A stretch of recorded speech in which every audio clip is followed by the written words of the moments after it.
But beyond his remarkable lack of etiquette, the Reverend was saying something that was easily overlooked.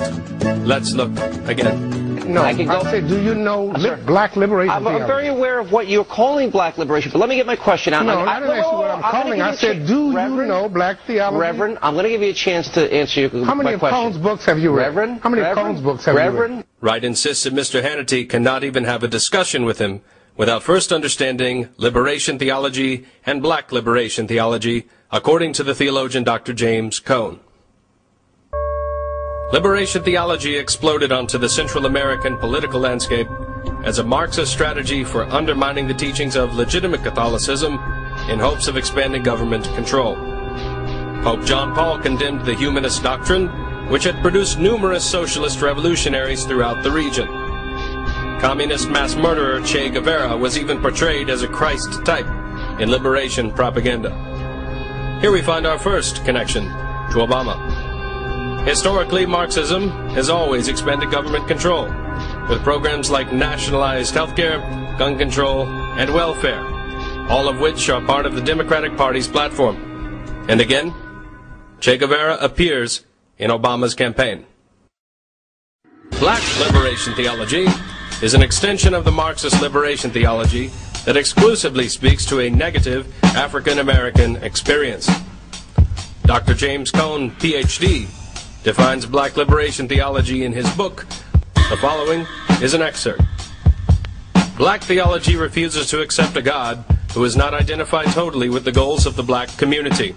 If God is not for us and against white people, then he is a murderer, and we had better kill him. The task of black theology is to kill gods who do not belong to the black community. Black theology will accept only the love of God which participates in the destruction of the white enemy. What we need is the divine love as expressed in black power, which is the power of black people to destroy their oppressors here and now by any means at their disposal. Unless God is participating in this holy activity, we must reject his love. Black liberation theology views white people as inherently racist. Obama's description of his white grandmother articulates this prejudice. A woman who once confessed her fear of black men who passed her by on the street, and who on more than one occasion has uttered racial or ethnic stereotypes that made me cringe. The point I was making was not that my grandmother harbors any racial animosity. She doesn't. But she is a typical white person. For context, imagine if John McCain had uttered the words, typical black person. His political career would be over. And why? Because Americans do not want racially divisive leadership. But then again, those are just words, right?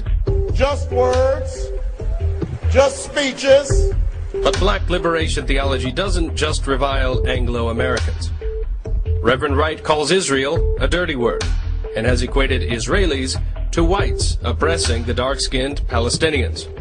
He even put the writings of a Hamas militant in the church bulletin. He also broke U.S. law to travel with Nation of Islam leader and infamous hate-monger Louis Farrakhan to meet with the terrorist leader Muammar Gaddafi. And here we find another connection to Obama. Barack Obama has stated that if elected to the presidency, he will lift the ban on meeting with terrorist leaders around the world and agree to sit down with them, face to face. This policy is so radical, so potentially destructive to America's war on terrorism, that it alone could cost him the election. Let's connect the dots.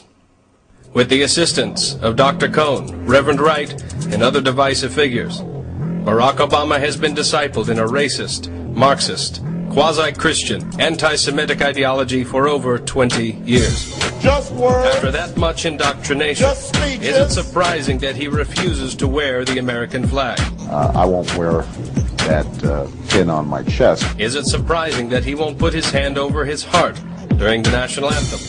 Not God bless America, God damn America. Is it surprising that his wife has never been proud of America until it looked like her husband had a shot at beating Hillary? For the first time in my adult life, I am proud of my country. Ask yourself, could such an argument be built against John McCain, a decorated war hero who withstood years of torture for our country? Why don't we just ask Osama Obama? Can we afford to ignore the evidence? Yes, we can. Can Democrats expect Americans to elect a man who disrespects our national anthem? Yes, we can. Can Democrats convince Americans that you don't have to love this country to run it? Yes, we can. Can Obama refuse to disown Jeremiah Wright and still expect the support of Americans? Yes, we can.